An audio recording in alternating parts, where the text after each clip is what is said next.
پھر دن اتنی تیزی سے گزرے کہ پتہ ہی نہیں چلا۔ اس دن وہ درد سے تڑپ رہی تھی۔ اپنی شادی کے 6.5 مہینے بعد ہی پروا نے اس بچے کو جنم دیا تھا، وہ بھی نارمل ڈلیوری کے ذریعے۔ ڈاکٹر مسکرا رہی تھی، بہت پیارا ہے بچہ آپ کا، یہ دیکھیں۔ لیکن پروا اس بچے کو دیکھنا بھی نہیں چاہتی تھی۔ نہ جانے کیوں اسے اس بچے سے اتنی چڑ محسوس ہو رہی تھی، لیکن جاذب نے اسے اپنی باہوں میں اٹھا رکھا تھا۔ جیسے ہی وہ اسے پروا کے قریب لٹانے لگے تو اس نے رخ بدل لیا تھا۔ آپ پلیز اسے مجھ سے دور کر دیں، مجھے اس سے نفرت محسوس ہو رہی ہے۔ یہ سن کر وہ دل دہل گیا تھا اس کا۔ یہ تم کیا کہہ رہی ہو؟ یہ معصوم تو کسی بھی گناہ سے پاک ہے۔ پروا کی آنکھوں میں آنسو تھے۔ میں جانتی ہوں، لیکن جو آنکھ کا دریا میں نے پار کیا ہے، پل پل کانٹوں پر چل کر جو میں نے وقت گزارا ہے، یہ میں ہی جانتی ہوں۔ اگر آپ کا ساتھ نہ ہوتا تو شاید اب تک میں زہر کی گولیاں کھا کر خودکشی کر چکی ہوتی۔ لیکن میں اس بچے کو محبت نہیں دے سکتی، اور نہ ہی میں اس بچے کو اپناؤں گی۔ وہ بچوں کی طرح ضد کر رہی تھی۔ جاذب اسے سمجھانے لگا، اگر کسی اور کے سامنے یہ سب کرو گی تو لوگ شک کریں گے۔ بہتر ہوگا کہ تم اس بچے کو وہی محبت دو جو ایک ماں بچے کو دیتی ہے۔ دیکھو، اس نے تمہارے وجود سے جنم لیا ہے۔ تم تو ایک ہمت والی لڑکی ہو۔ وہ سچ ہی کہہ رہے تھے۔ پروا نے جب تک اپنی اولاد کو دیکھا نہیں تھا تب تک وہ اسے چڑ محسوس کر رہی تھی، لیکن جیسے ہی گلابی گالوں والے، گلابی ہونٹ، نرم و نازک سے پھول جیسے بچے کو دیکھا تو وہ حیران رہ گئی۔ اس کے دل کی دھڑکن میں محبت پوری طرح شدت سے سر اٹھایا اس نے۔ پھر جاذب نے اس ننھے پھول کو اس کے قریب ہی لٹا دیا تھا تاکہ وہ اپنی ماں کی خوشبو محسوس کر سکے۔ خود کمرے سے باہر چلا گیا گھر پر اطلاع دینے کے لیے۔ اب وہ سوچ رہا تھا سب یہی اندازہ لگائیں گے کہ شادی کو تو بہت کم عرصہ ہوا ہے، لیکن اتنی جلدی بچہ کیسے آ گیا اس دنیا میں۔ اگر جاذب انہیں فون کر کے بتائیں گے تو شاید وہ سب خوشی کے مارے یہاں پر چلے آئیں۔ آخر وہ بہانہ بنائیں تو کیا بنائیں؟ وہ سوچ بچار میں تھا جب اچانک موبائل بجنے لگا۔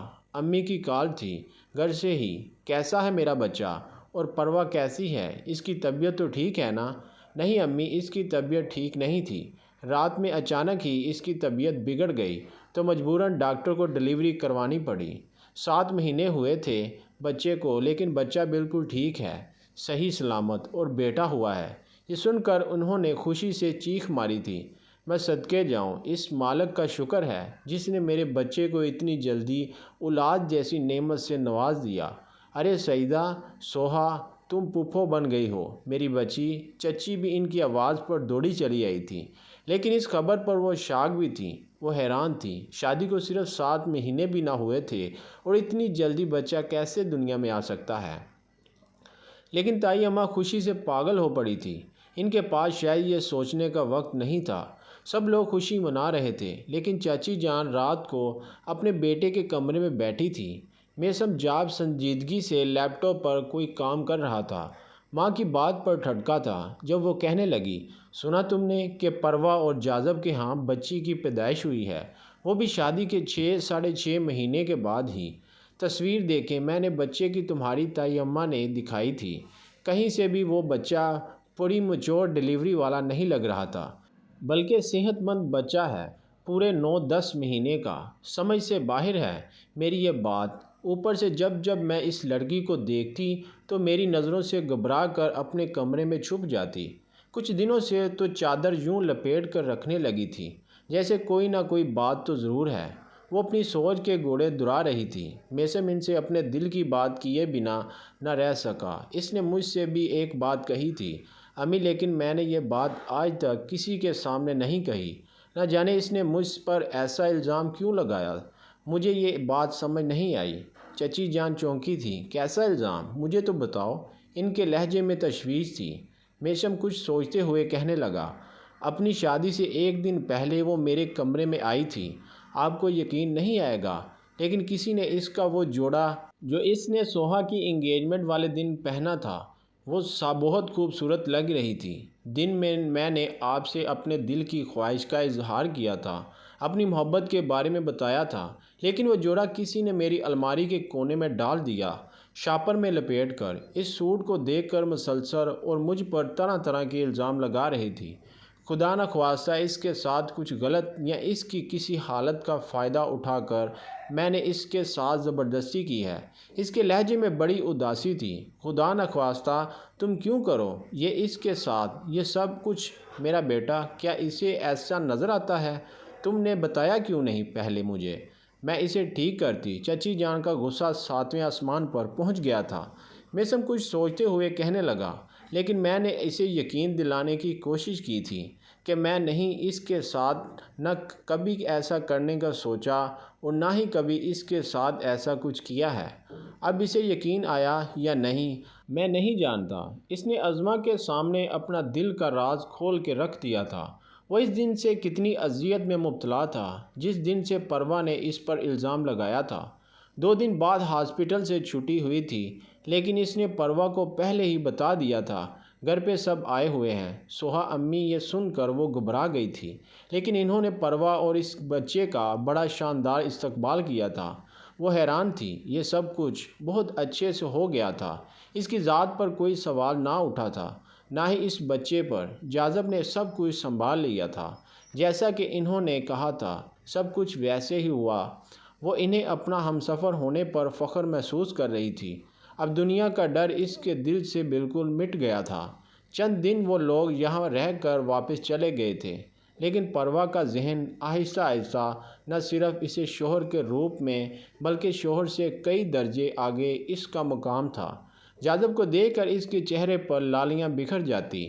وہ سچ میں اس سے بے پناہ محبت کرنے لگی تھی، لیکن وہ حیران ہوتی جب وہ دیوانوں کی طرح اس بچے سے پیار کرتا، اسے چومتا، اسے گلے لگاتا، ایک منٹ بھی اسے اپنے آپ سے جدا نہیں کرتا تھا۔ ایک دن وہ جھجکتے ہوئے اس سے پوچھ بیٹھی تھی، کیا آپ کو اس بچے سے چڑ محسوس نہیں ہوتی یا کوئی نفرت کے جذبات؟ اس کے پوچھنے پر جاذب کے چہرے پر ایک رنگ آ کر گزرا تھا۔ پھر چند لمحوں بعد وہ کہنے لگا، معصوم بچے سے کیسی نفرت؟ یہ مجھے تو اپنا اپنا سا لگتا ہے۔ پروا نے اس کا کوئی نام نہیں سوچا تھا، لیکن سوہا نے اس کا نام جاسم رکھ دیا تھا۔ اب وہ 2 مہینے کا ہو گیا تھا۔ جس طرح جاذب اسے دل کی شدتوں سے چاہتا تھا، اسی طرح وہ بھی اسے حد سے زیادہ محبت کرتی تھی۔ اپنی آنکھیں ہر وقت اس کے انتظار میں بچھائے رکھتی۔ جاذب کے آنے سے پہلے ہی وہ جاسم کو تیار کر دیتی۔ آج خود بھی ہلکا پھلکا میک اپ کر کے تیار ہو گئی تھی۔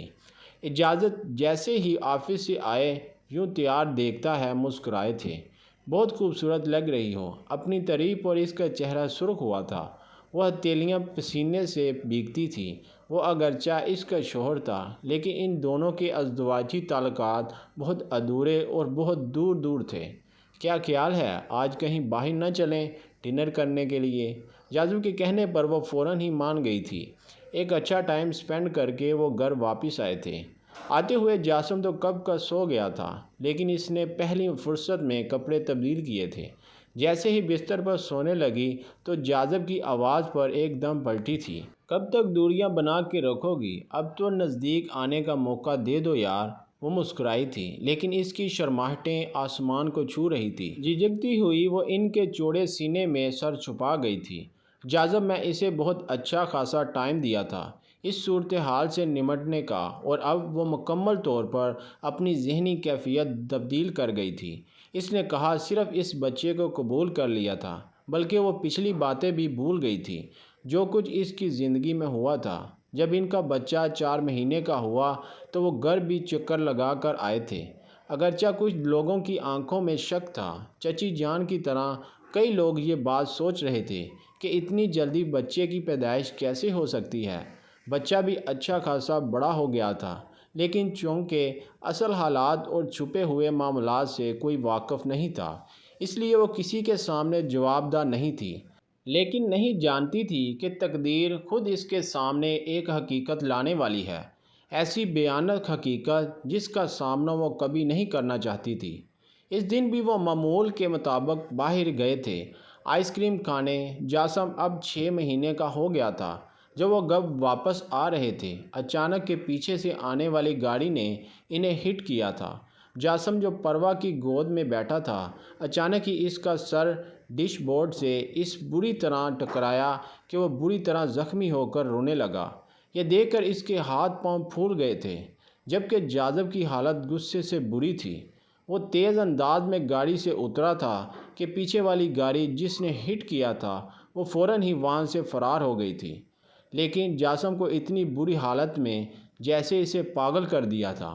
پروا بھی پریشان تھی، اس کے ہاتھ پاؤں بری طرح کانپ رہے تھے، لیکن جاسم نے فوراً ہی اسے اپنے بازو میں لیا اور رش انداز میں گاڑی ہاسپٹل میں دورا دی تھی۔ جب تک اس کا اچھا خاصا خون بہہ گیا تھا، جیسے ہی ایمرجنسی میں لے کر گئے، ڈاکٹر نے فوراً ہی جاذب سے کہا تھا، خون زیادہ بہہ گیا ہے، آپ کو بلڈ کا انتظام کرنا ہوگا۔ ٹھیک ہے، دیر کس بات کی ہے، آپ میرا خون لگائیں، میرے بچے کو، اسے کچھ ہونا نہیں چاہیے۔ ڈاکٹر صاحب، آپ فادر ہیں تو ظاہر ہے آپ کا خون یقیناً بچے سے میچ ہو جائے گا، لیکن ہم پہلے ٹیسٹ کر لیتے ہیں، آئیں میرے ساتھ۔ بعض اوقات ماں کا خون میچ ہوتا ہے تو بعض دفعہ ماں کا، لیکن پہلے آپ کا خون ٹیسٹ کر لیتے ہیں۔ وہ فوراً ہی ان کی تقلید میں آگے بڑھ گیا تھا، جبکہ پیچھے بیٹھی پروا جیسے اپنے کانوں پر یقین نہ آ رہا تھا۔ میرا خون لگائے میرے بچے کو، اسے کچھ نہیں ہونا چاہیے۔ بار بار اس کے کانوں میں یہ آواز آ رہی تھی، وہ لب کچل رہی تھی، ساتھ ہی جاسم کی زندگی کی دعائیں بھی مانگ رہی تھی۔ لیکن تھوڑی ہی دیر بعد ڈاکٹر صاحبہ واپس آئی تھی۔ آپ کے ہسبینڈ کا بلڈ آپ کے بچے کو دیا جا رہا ہے، ظاہر ہے وہ فادر ہیں تو ان کا خون بھی میچ ہو گیا ہے، آپ فکر کرنے کی ضرورت نہیں، بچے کی حالت اب کافی ٹھیک ہو چکی ہے۔ وہ مسکراتے ہوئے پلٹ گئی، لیکن اس کے جسم میں جیسے جان نہ رہی تھی۔ تو کیا جاذب نے ہی میرے ساتھ وہ سب کچھ بھول گئی تھی؟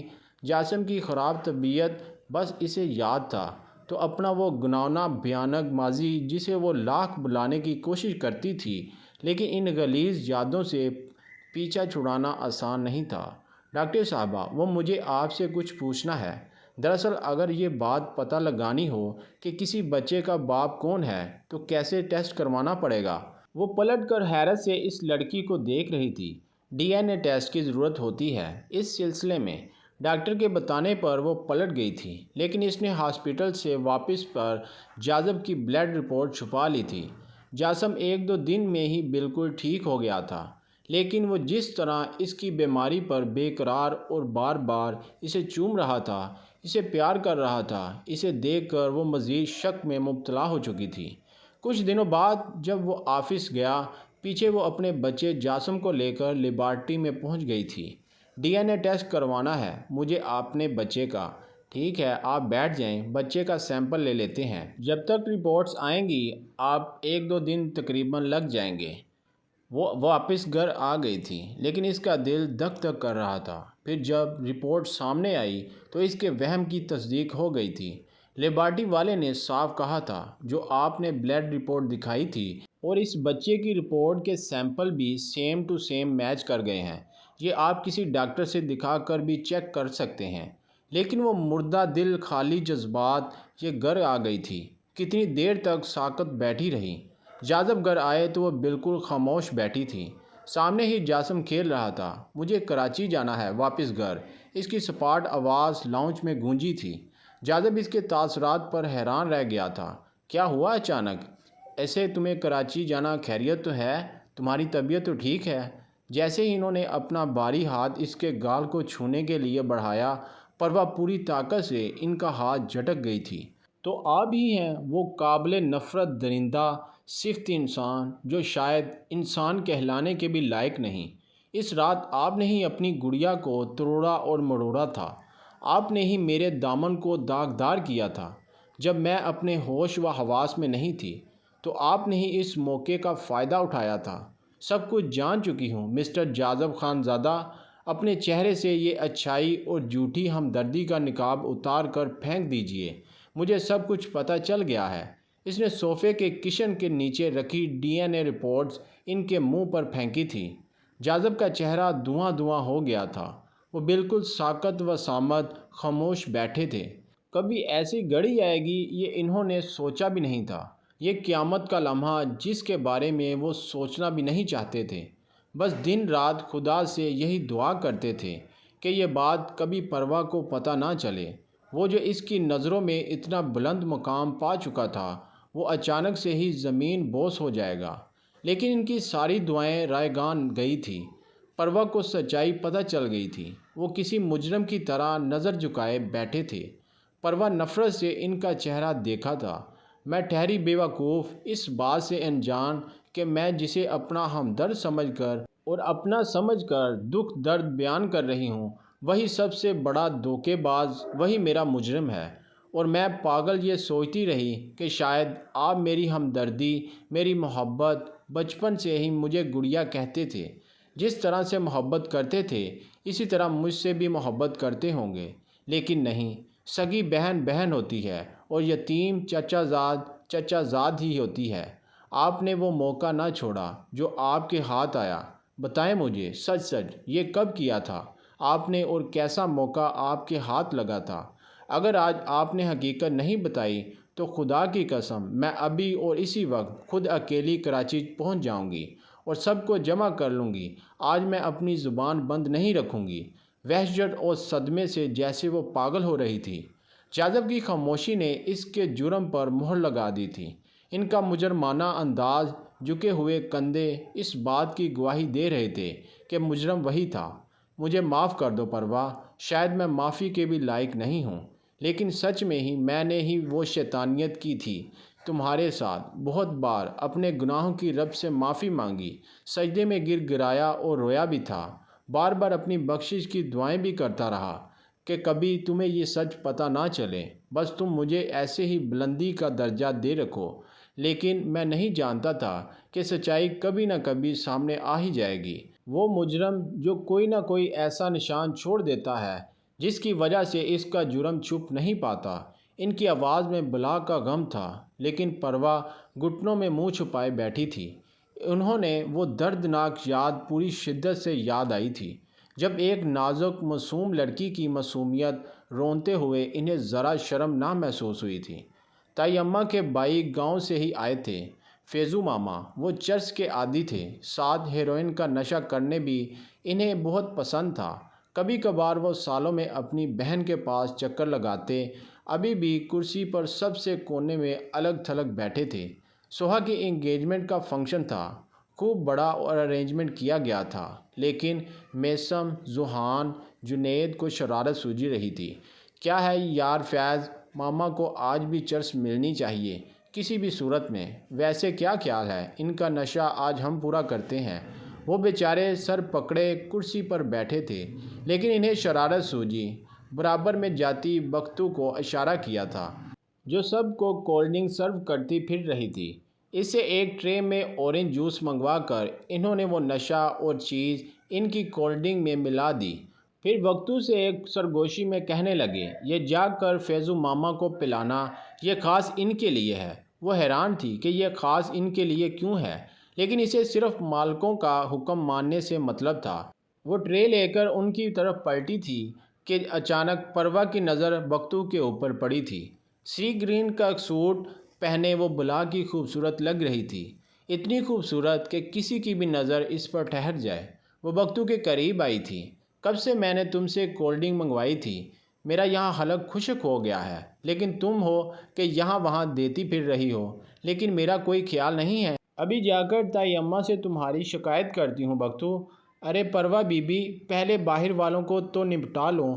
اچھا، باہر والوں کا خیال ہے، میرا نہیں۔ اس نے لپک کر وہ گلاس اٹھا لیا تھا جب ماسی بختو جلدی سے کہنے لگی، یہ رہنے دے، یہ میثم بھائی نے خاص اپنے ماما کے لیے دیا ہے۔ اچھا ان کے لیے دیا ہے، وہ خاص ہے اور ہم خاص نہیں۔ یہ کہہ کر وہ ڈرنک کا گلاس لیے پلٹ گئی تھی۔ تبھی تائی اماں نے اسے اندر سے کوئی چیز لانے کا کہا تھا۔ وہ اندر تو گئی تھی، لیکن اس کا ذہن عجیب بوجھل سا ہو رہا تھا۔ ایسے لگ رہا تھا جیسے زمین آسمان گھوم رہا ہے۔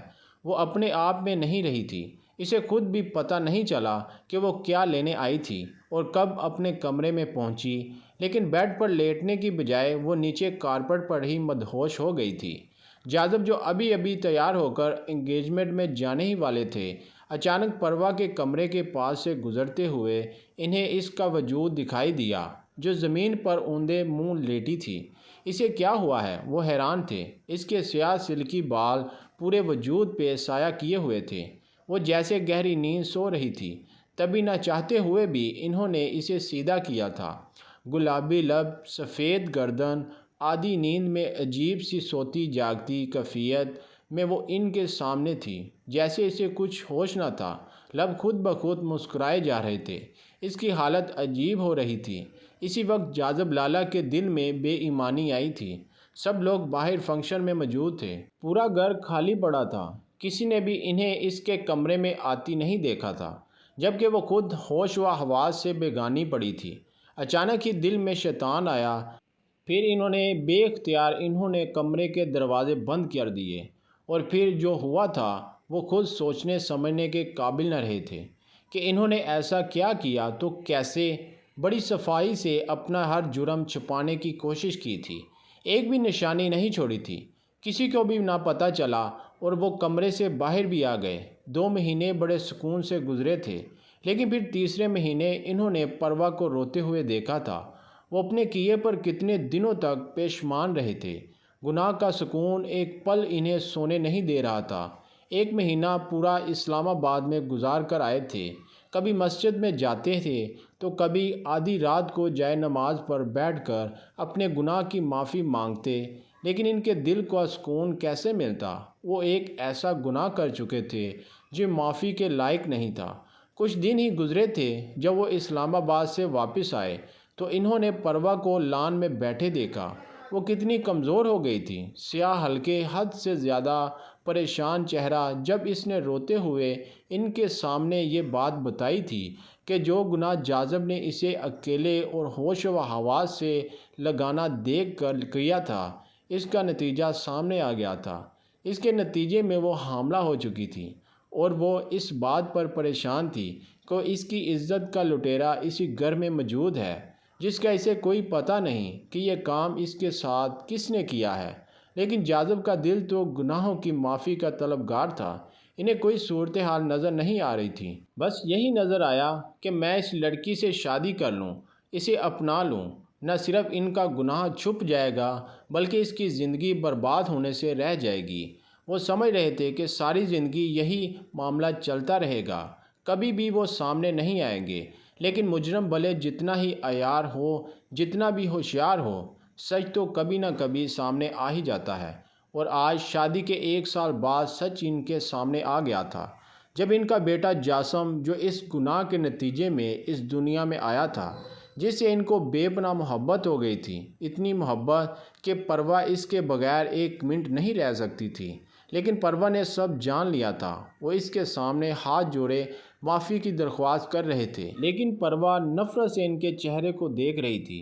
معاف کر دوں آپ کو اتنی آسانی سے؟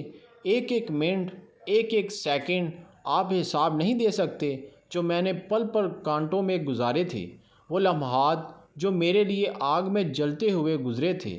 مجھے نفرت ہے آپ سے۔ میں آپ کے ساتھ کبھی بھی زندگی نہیں گزار سکتی، اپنے مجرم کے ساتھ جس نے میرے ساتھ یہ سب کیا۔ اس کی نفرت آسمانوں کو چھو رہی تھی۔ بس آپ مجھے واپس لے کر چلیں کراچی، میں وہیں جانا چاہتی ہوں۔ وہ جھکے کندھے کے ساتھ اسے واپس لے آئے تھے، اور اسلام آباد والی برانچ سنبھالنے کی ذمہ داری انہوں نے جنید کے حوالے کر دی تھی۔ لیکن پروا جو سوچ کر آئی تھی، گھر جاتے ہی سب کے سامنے اس شیطان نما انسان کی سچائی لے آئی تھی، جس نے اسے اتنی تکلیف، اتنی اذیت دی تھی۔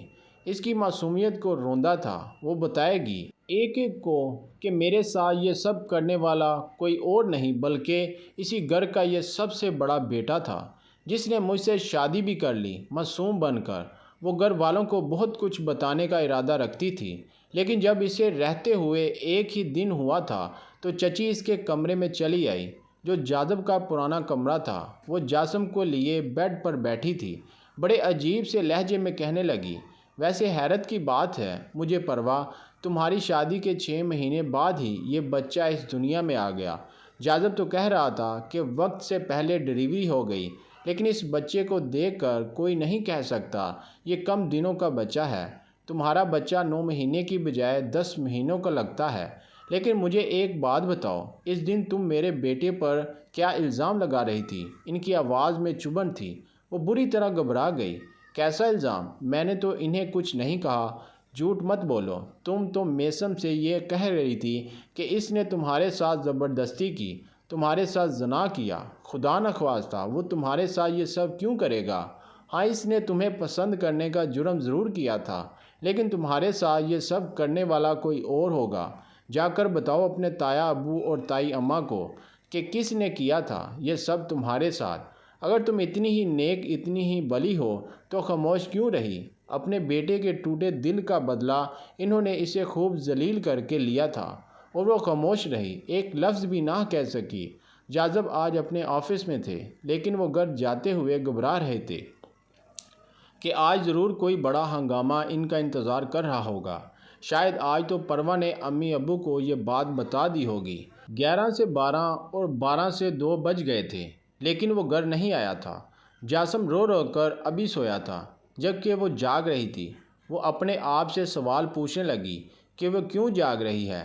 کیا اس نے جاذب کے کیے کا بدلہ نہیں لینا، اس کو دنیا کے سامنے نہیں لانا؟ لیکن سبھی اس کی نظر اپنے سوئے ہوئے بچے پر پڑی۔ میں اپنے مجرم کو تو کافی حد تک اس کے کردار تک پہنچا دوں گی، لیکن اس بچے کا کیا ہوگا؟ ابھی چچی جان کا لہجہ میرے لیے ایسا تھا، کل کو اس بچے کو سب کہیں گے یہ گناہ کے نتیجے میں اس دنیا میں آیا۔ یہ بچہ تو ناجائز تھا، جو شادی سے پہلے ہی اپنی ماں کے وجود میں پیدا ہو گیا۔ وہ لب کچل رہی تھی۔ یہ سب کرنا اتنا آسان بھی نہیں تھا۔ پروا حسن، تم تو بڑی آسانی سے یہ سوچ کر یہاں چلی آئی کہ تمہارے یہاں سب اپنے ہیں، تمہارے لیے کھڑے ہو جائیں گے، لیکن نہیں، لڑکی کو ہمیشہ خاموش رہنا پڑتا ہے۔ جو کچھ بھی ہو اس کے ساتھ ہو جائے، اسے وہ سب برداشت کرنا پڑتا ہے۔ اپنے لب سی کر اب اس انسان کے ساتھ زندگی گزارو، وہ جس کے ساتھ تم نے شادی کی ہے، اپنے لیے نہ صحیح اس بچے کے لیے۔ اس نے روتے ہوئے بیک گراؤنڈ سے سر ٹکا لیا تھا۔ کافی دن تک اس کے درمیان بات چیت مکمل طور پر بند ہو گئی تھی۔ تایا ابو اور تائی اماں سب حیران تھے کہ آخر ان دونوں کے اچانک یہاں آنے کی وجہ کیا بنی، لیکن وہ دونوں ہی خاموش تھے۔ پھر اس دن جاذب نے اس کے سامنے ہاتھ جوڑے تھے۔ پلیز مجھے معاف کر دو پروا، میں مجرم ہوں تمہارا۔ شاید ساری زندگی تم میری عزت نہ کر پاؤ، لیکن میں بہک گیا تھا۔ شیطان نے مجھے اس قدر بہکا دیا تھا کہ میں اپنے آپ کھو بیٹھا۔ سچ میں ہی میں ایک گناہ گار انسان ہوں، ایسا گناہ کیا ہے جو معافی کے لائق بھی نہیں۔ ان کے چہرے پر پچھتاوا تھا۔ وہ گڑگڑاتا رہا، مجھے معاف کر دیں۔ مجھے سب سے زیادہ آپ پر مان تھا، پر آپ پر تبھی تو ہر بات مانتی تھی جب آپ آفس سے آتے تھے۔ سب سے پہلے میں ہوتی تھی آپ کے پاس ٹھنڈے پانی کا گلاس لا کر دینے والی، سب سے لڑتی جھگڑتی رہتی تھی، لیکن آپ کو دیکھ کر میری آنکھ چمکتی تھی۔ وہ مان، وہ فخر، وہ محبت سب ختم کر دیا آپ نے۔ اس کی آنکھیں آنسو بہا رہی تھی۔ جاذب نے تڑپ کر اسے یوں روتے ہوئے دیکھا تھا۔ میں جانتا ہوں میں مجرم ہوں تمہارا۔ اسی جرم کے ازالے میں نے تم سے نکاح کیا، صرف اور صرف اس ڈر سے کہ کہیں کوئی تم پر انگلی نہ اٹھائے، کیونکہ مرد تو بچ کر نکل جاتا ہے، لیکن لڑکی ساری زندگی گناہ کار ٹھہراتی ہے۔ میں جانتا ہوں جب تک مجھے رب بھی معاف نہیں کرے گا، جب تک تم مجھے معاف نہیں کر دو گی، لیکن میں ہر روز یہ کوشش ضرور کروں گا، ایک نہ ایک دن تمہارا دل صاف ہوگا، تم مجھے معاف کر دو گی اور مجھے سکون ملے گا۔ ان کے چہرے پر شیوا بڑھ چکا تھا۔ ٹوٹا بکھرا وجود لیے وہ پروا کے سامنے بیٹھے تھے۔ وہ لب کاٹنے لگی۔ آخر ہم عورتوں کے دل ایسے کیوں ہوتے ہیں؟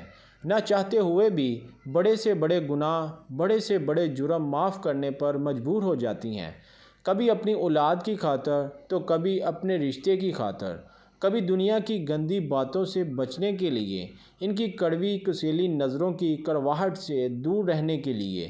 وہ بنا کچھ بولے کروٹ بدل کر سونے کی کوشش کرنے لگی تھی۔ اگلے دن تائی اماں نے بڑے پیار سے اس کا چہرہ تھاما تھا۔ کیا ہو گیا ہے میری بچی؟ کیا ایسا معاملہ ہو گیا ہے تیرے اور جاذب کے درمیان؟ میں نے کل دیکھا وہ جائے نماز بچھا کر رو رہا تھا۔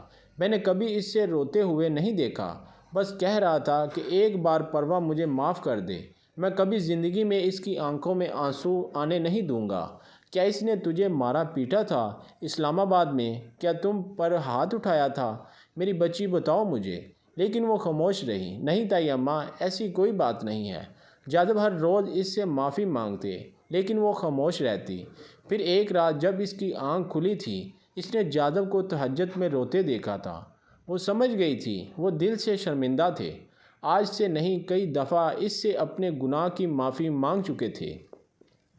بظاہر پروا کو یہ بات بہت دیر میں پتہ چلی، لیکن اپنے رب سے نہ جانے کتنے دنوں سے وہ گر گرا کر معافیاں مانگ رہے تھے۔ پروا نے اس کے کندھے پر ہاتھ رکھا۔